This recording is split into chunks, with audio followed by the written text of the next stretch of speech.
All right, so let's go ahead and let's talk about convergence theory. All right, I know you guys didn't have to read it, but let me explain to you the idea. I said that last week. I said that the main idea is that these two cultures are different, right? Yeah. And so what that means is ideas and understandings are different. Okay?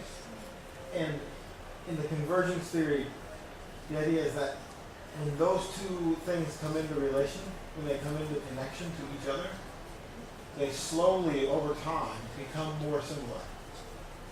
The idea is they'll never be perfectly similar. And the reason we skipped over it is because it's a little complex. Because they're trying to take an idea from another part of science. Okay, if you look at the middle paragraph, it says the law of thermodynamics predict that all participants in a closed system will converge over time on the mean collective pattern of thought and if communication is allowed to continue indefinitely. Okay, that's a lot of big words. But there's an idea.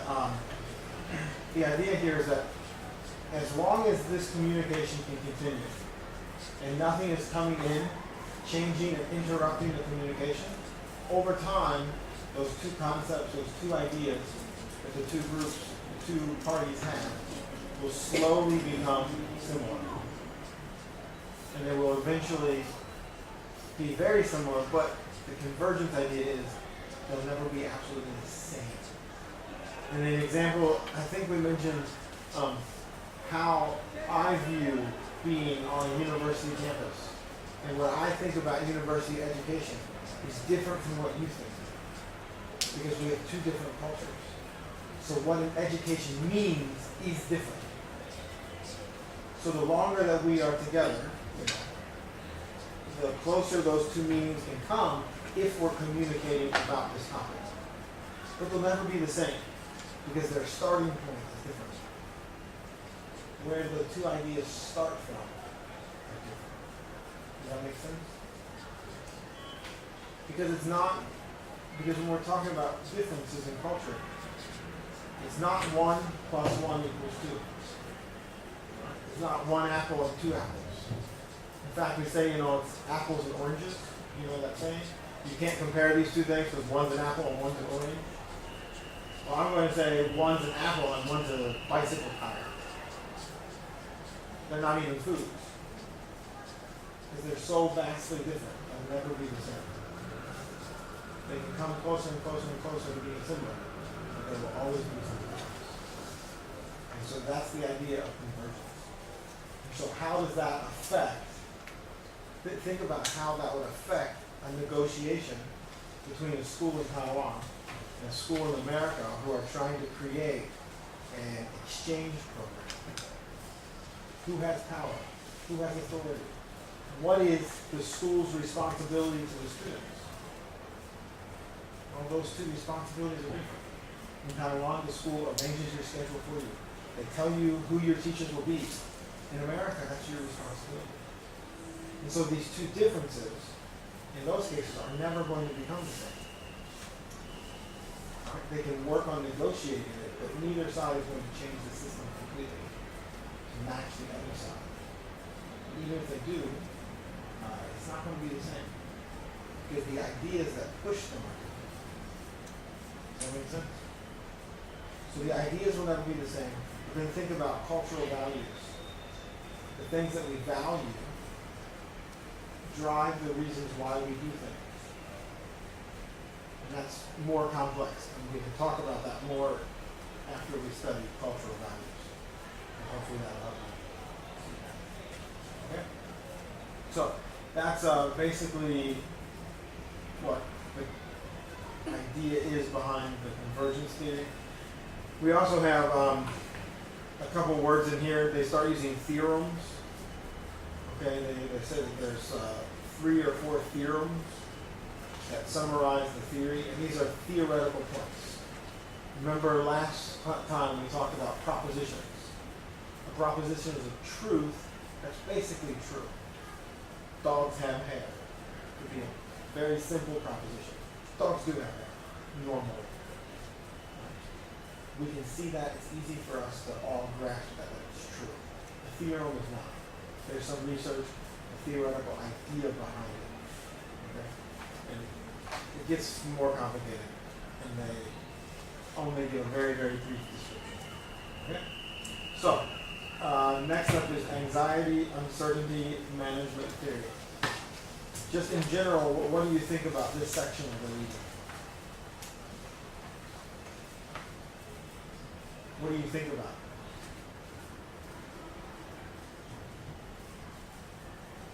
Or how do you feel about it?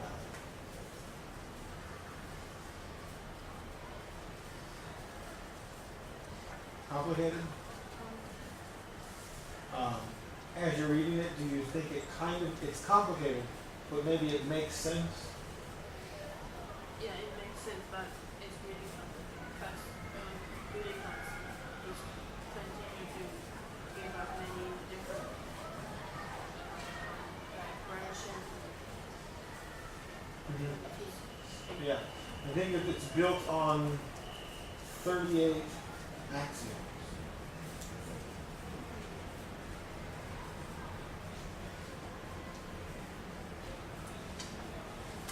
How do you have any thoughts about it?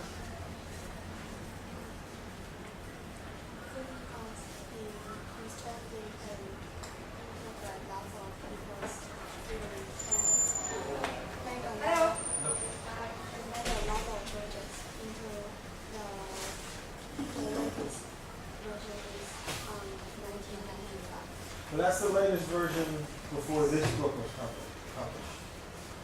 This book was published in 2001.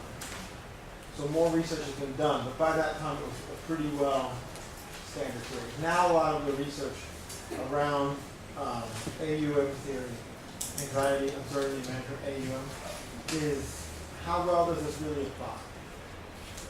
Like I saw recent research that says, wait, this theory doesn't really fit non-Westerners. The elements in this theory are very Western and based on individualistic cultures. That's what some people are arguing.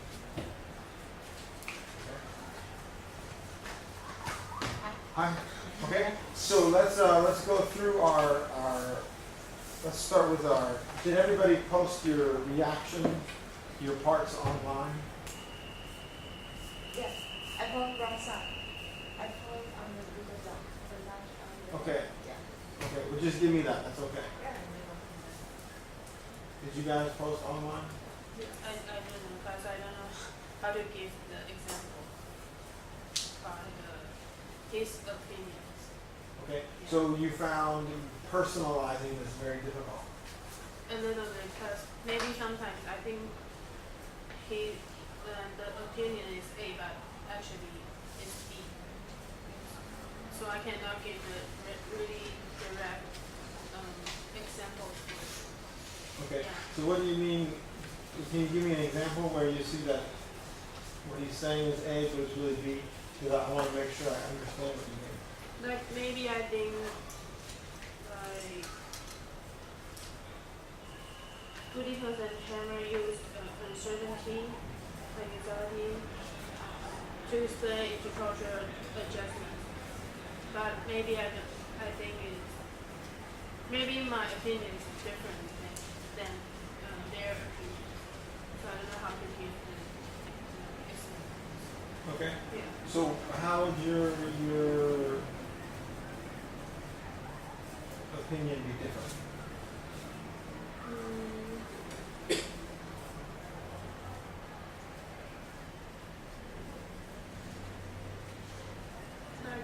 I think the Okay, opinion. actually let's do this. Let's go through the other roles and let's go through the idea. And then we'll come back and then see if that explanation helps you personalize it. Okay. Alright, so let's go. What are some vocabulary words that we need to explain?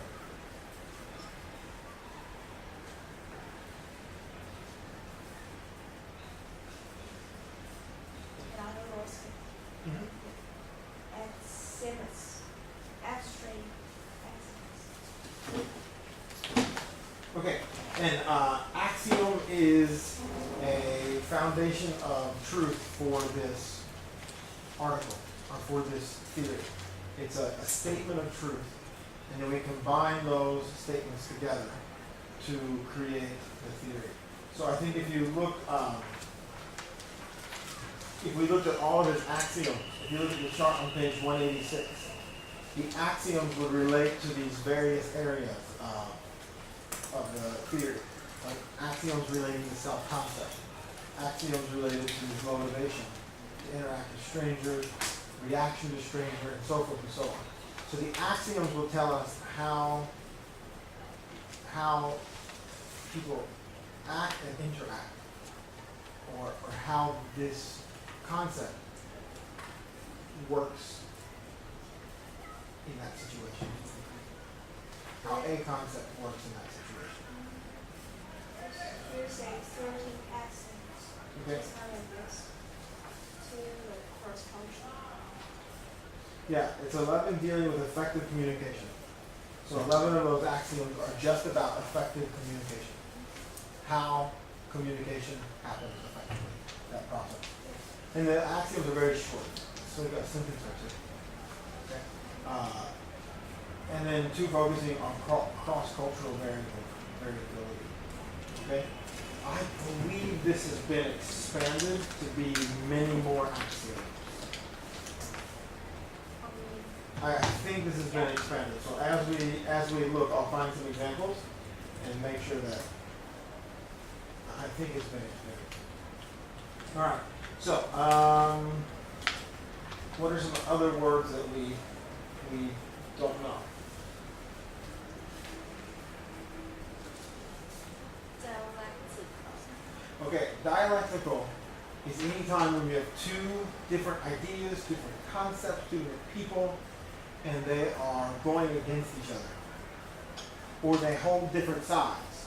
And so you need to go back and forth between those 2 sides. We talked about individualism and collectivism. That's kind of like a dialectic between those 2. For a person who is from Taiwan but living in America, they feel the pull to be collective because that's their culture. But then maybe they also feel the pull to be more individualistic. And so the dialectic is there's a tension between those 2 ideas. It kind of goes, I won't go too deep into it, but there was a very famous philosopher in the 1920s, 30s, and he says that all of history and all of life is built on a dialectic. You have one state, something changes, and then there's a conflict between those 2. And then that result becomes a new state, and then that conflict between something new, and then those 2 things come together to form. And it's just a dialectic relationship, 2 sides of a difference in the same concept pulling against each other. Okay, what are some other words?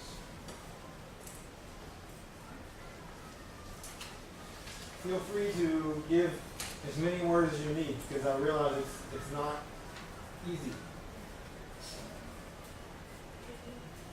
Intra-group and inter-group. Okay? Intra, R-A, means within one thing.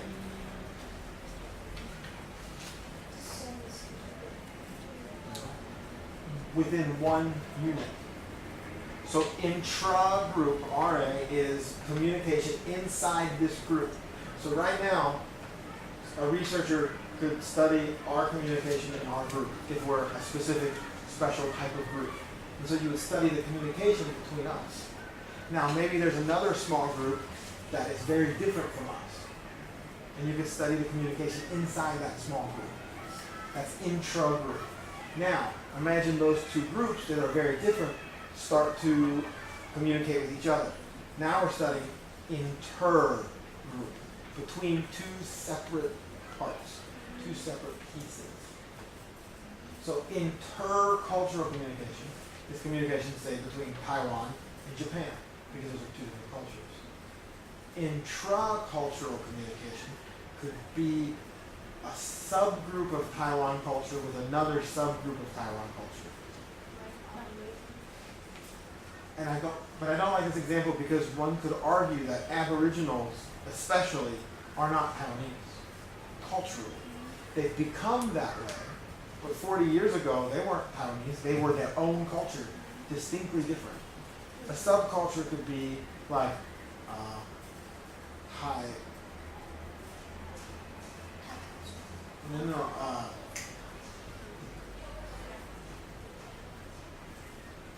High code.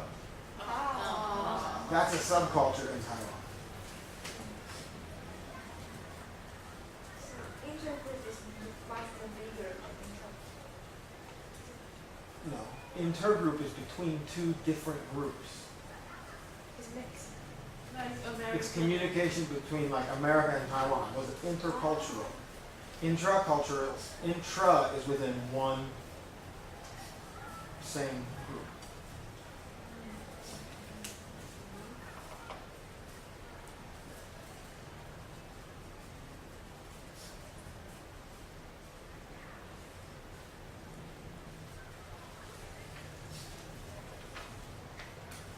Let me really quick. Okay, so an axiom is a truth that's just it's like a proposition. It's a truth that's believed to be obvious. So a little simpler definition is that it's a truth that's regarded as being true and obvious, easy to understand. We don't need to study it to find the truth. Okay? And so it could be a truth about how things work, which is what these axioms are. Truths about how things work. The 1978 version of Anxiety Uncertainty Management, or 1998 had 24, but I believe that was expanded to 36. But I'm not seeing. Oh, if you want to look at Wikipedia, they have a list of the axioms. Let me give you an example. Axiom 1 is about self-concept. So if you look here, we have these categories. The axioms relate to those categories. So self-concept. An increase in the degree to which our social identities guide our interactions with strangers will produce a decrease in our anxiety and an increase in our confidence in predicting their behavior. So when we can rely on what society tells us is right and the right way to behave, we're more confident. That means, my friend Jimmy, I gave you the example, he said culture shock is when you do everything right, but you still feel stupid. That's when he's relying on what he knows to be right, but it's not working. And so axiom 1 is, if you can do what is right based on your social norms, and it works, you'll be confident. That makes sense. We don't need to, we assume that that's true. It has a little more detail. Each axiom has what's called a boundary condition. This is when that axiom starts to not be true or to change. And the condition here is, this axiom holds only when we are secure in our social identities. So a person who doesn't know who they are in society, take for example a high school student in Taiwan whose family is all very smart and they do very well. But this high school student is not doing very well, and they don't know why. They can't figure out what's wrong. That could lead to a very real problem of not understanding their own identity, who they are. This axiom would not be true for that person, because that person is experiencing a lack of confidence in self-identity. So this is true for people who know who they are and they know how they fit in society. Okay? So there are exceptions. Let's see if there's anything else. Here's another possible exception. We are not, if strangers are perceived to be typical out-group members, and when our anxiety and uncertainty are between our minimum and maximum thresholds. So, as long as we're understood to be typical of another group, this axiom still holds true. For example, when I first got married to my wife, I was strange. Everything I did was weird and wrong. And then one day she was talking to my friend's wife, and the friend's wife goes, Jenny, he's not strange and wrong. He's being American. Because she had lived in America for a while, and she had been married to her husband longer than we had been married. And she said, he's just being American. And that's when my wife goes, oh, that's what it means to be American. No longer was I a typical, now I was a typical American. See? Okay. This is why culture shock, you go to America for 10 years, you come back to Taiwan, it's so difficult because your new identity you expect fits in Taiwan because you're Taiwanese, but you're not really anymore. You've made changes to your identity, and the people around you don't understand it because they assume, oh, you're Taiwanese, so you're going to act like a Taiwanese, and so that could lead to an identity crisis. I have a friend in Taipei who's that way. His mother is sick, so he's back in Taiwan, but he hates it. He's Taiwanese, but he's lived in America so long, he can't function well here. Isn't that weird? He grew up here, but he can't function well here. He gets very frustrated with the way that people do things and how people do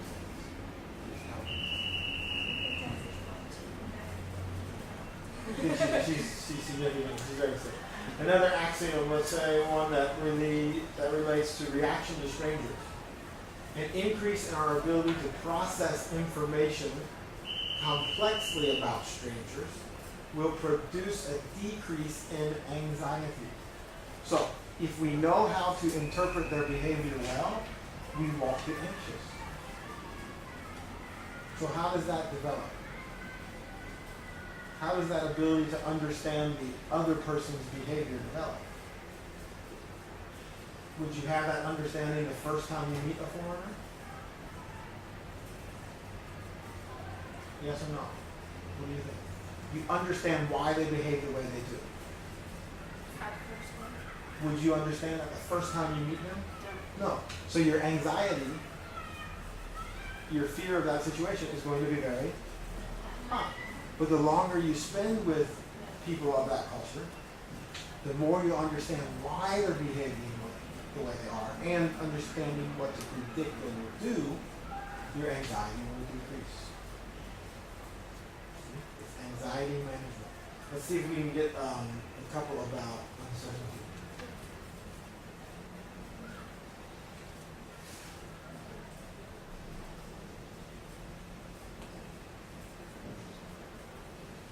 Here's another one. Axiom 21.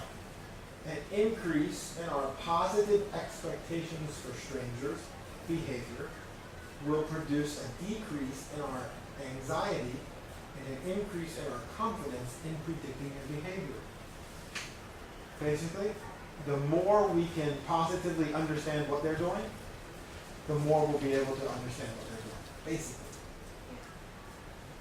An increase in our positive expectations, so we expect good things. The more we expect good things and good things happen, the more we'll be confident in predicting what a stranger will do. And that comes from what? Them changing behavior or you changing expectations? What do you think?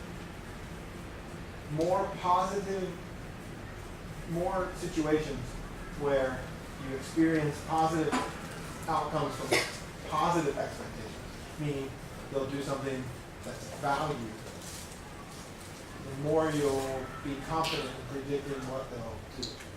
Do you think that happens because they change their behavior or because you change expectations?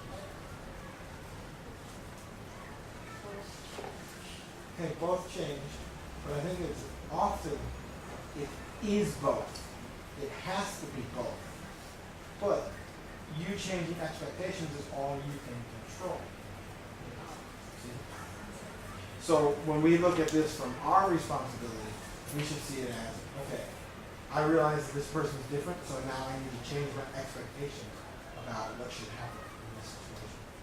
So maybe the people that is Maybe they do change.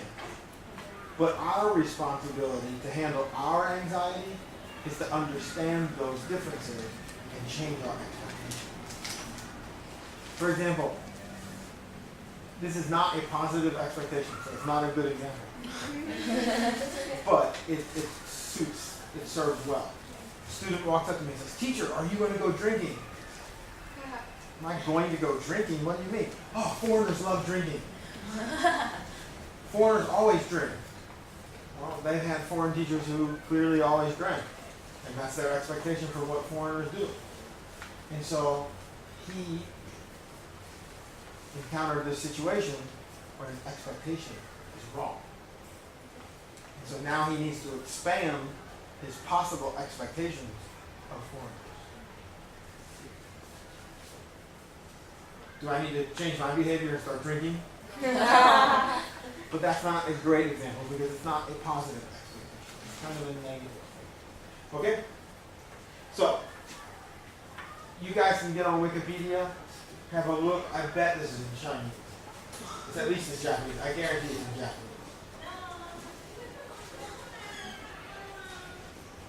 This is really interesting stuff. Alright, so what are some other questions here? The vocabulary. Homogeneous. Homo? What does homo mean? What do we relate homo to? It's a negative relationship. It's a negative connection. Homosexual, which is two males. So the sexuality is the same. Homo means one, or the same type. So homogeneous means this group is very, very similar, enough to where we'd say they're the same types of people. Heterogeneous would be a mixed group. Taiwan's society tends to be very homogeneous.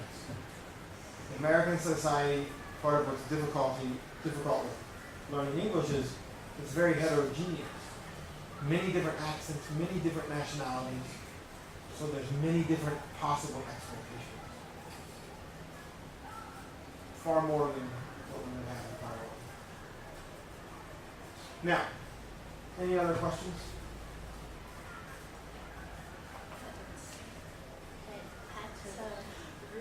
Heterogeneous. Heterogeneous is where there's a lot of difference within the group.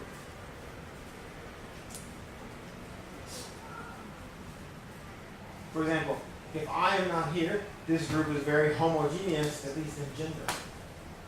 If I'm not here, it's completely homogeneous because you are all females. But I'm here, so gender-wise, there is a little heterogeneity. A little difference. Not much.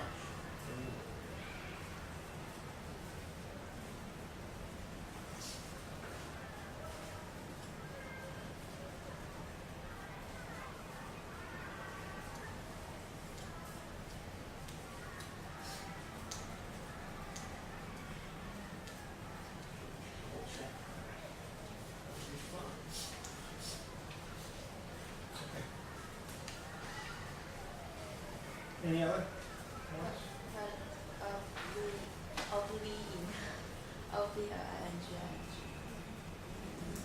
Obliging. Oblige means to feel required to do something.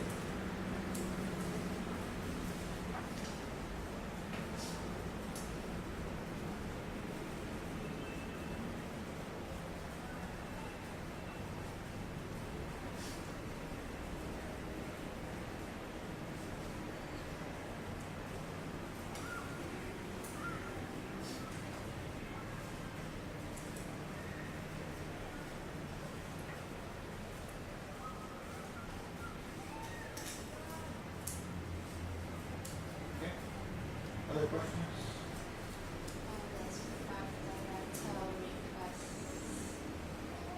Can you give me a paragraph?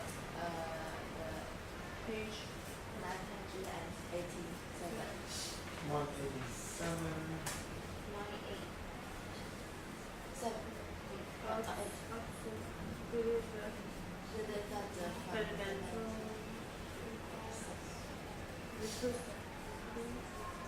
Fundamental requisites of VIT apply to. Okay. I need to look back at that. Okay. Let's stay with AUM for right now. Okay.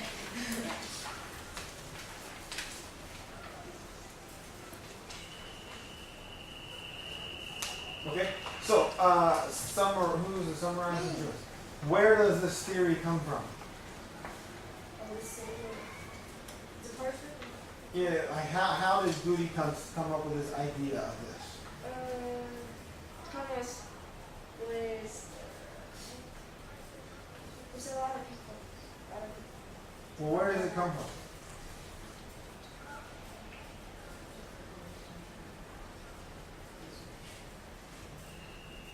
By the way, just really quick, where you see homogeneous and heterogeneous, it gives you a little example that homogeneous is monocultural, so one culture.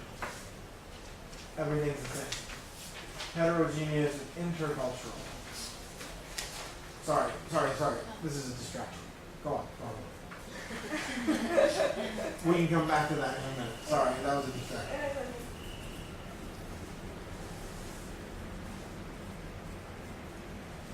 So where does this come from?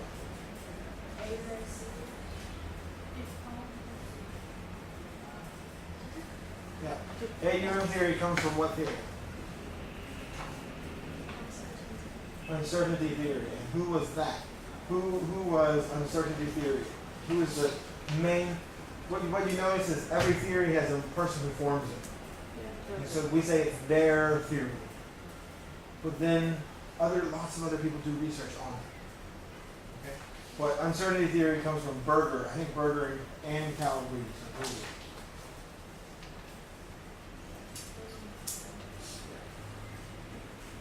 Berger and Calabrese uncertainty reduction theory. Okay? And uncertainty reduction theory relates to what?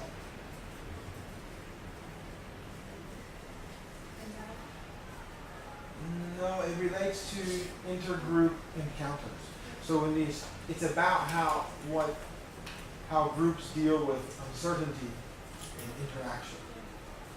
And then Goody builds on that to create anxiety and uncertainty management. Okay, look at our second paragraph.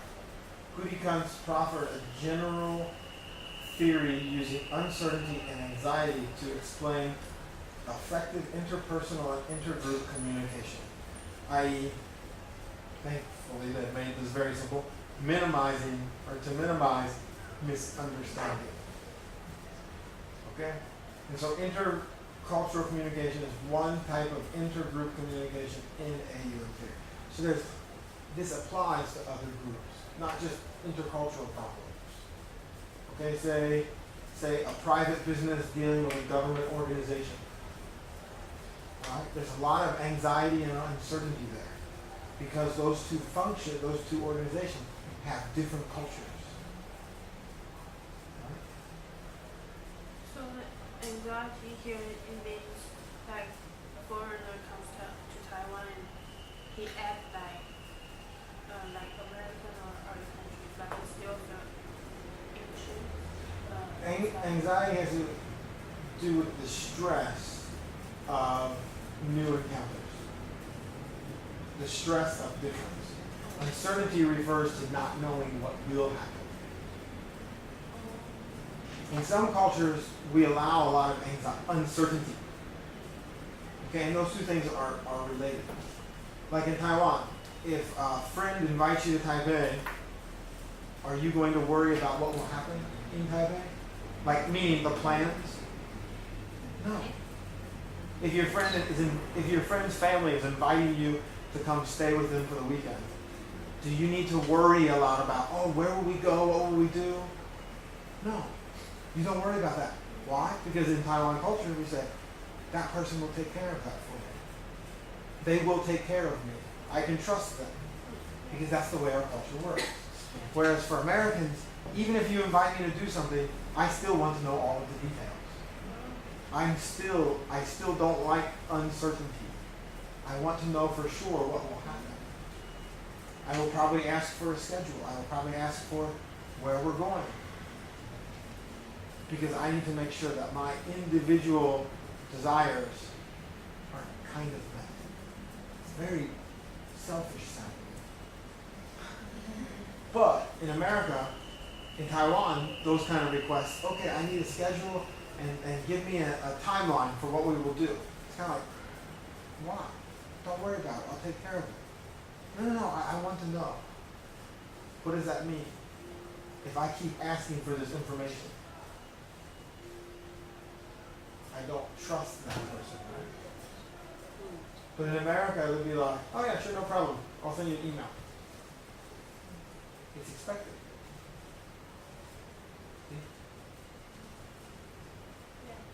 Because we share the same cultural pattern, there's no stress about why does he keep asking for that. My asking for it in America is normal. My asking for it in Taiwan causes